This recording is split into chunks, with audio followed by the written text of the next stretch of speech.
Hey everyone, I wanted to make a quick video. As usual, I'd like to thank each and every one of you that always support by sharing the videos, purchasing my books, and also posting testimonies. I really appreciate you. And for those who are just getting introduced to me, I write books in reference to credit and collections information. I have a book out currently now, a quick guide on how to boost your credit and stop collections. And this video is going to be in reference to dealing with third-party collectors, or as you know, collection agencies. Now, it's been on my heart because it came to my attention, and I've just been led of writing this book in reference to collections. Other books I had on how to boost your credit, but this one is dealing in particularly with collections.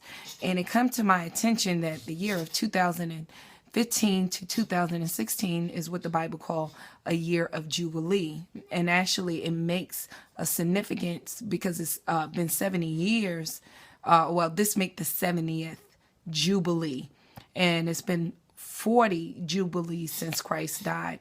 And if you don't understand what Jubilee is, it was a divine appointment where God canceled debts and everything that was lost, where it be property, whatever it is, come back to you. If you was a slave, you were free in that year. It was divine cancellation of debts.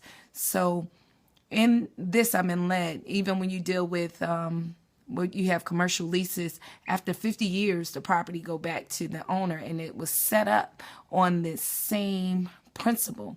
But what people need to know, this is the year that you must start to handle debt. Because of how the economy is going, you really need to be as debt-free as possible.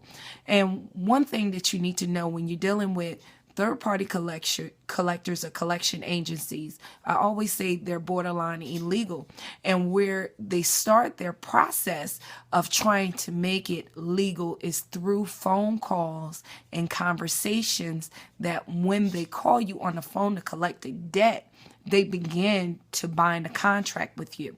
So when a third party or collection agency call you, they'll tell you that the call is recorded somewhere in the process.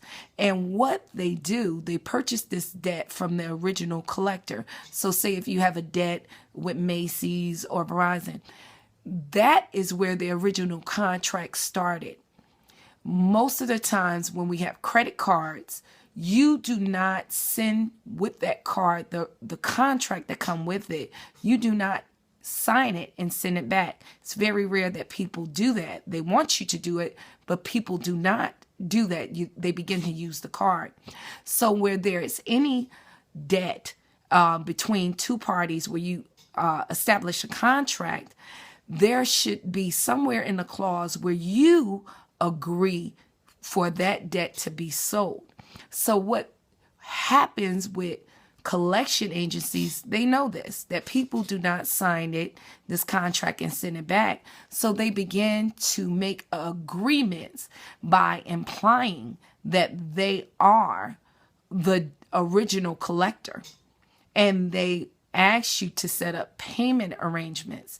And when you start to speak this over the phone, they record your conversation and you begin to build what is a verbal contract. And we're all familiar with the process of marriage.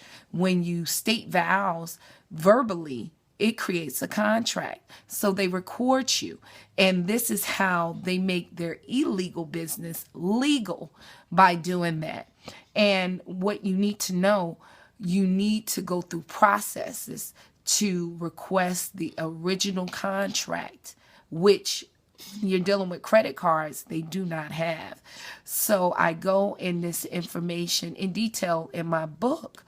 And if you want to test what I'm saying, the theory, just tell them that they can't record your phone conversation that simply, and see how quickly they hang up, because the process is illegal. They have to make it legal by building a contract verbally with you. How do you have a contract with someone that you never, or want to collect on a bill that you never gave any goods or services for? So Make sure that you check out my YouTube channel, Sherry, and SSHERRY, Beckley, BECKLEY. And that's on YouTube. Just put it in a search engine. Thank you for all my new subscribers. I boosted up about 11,000 subscribers. So I don't know where you guys are coming from, but I thank you. And I hope you guys have a blessed day.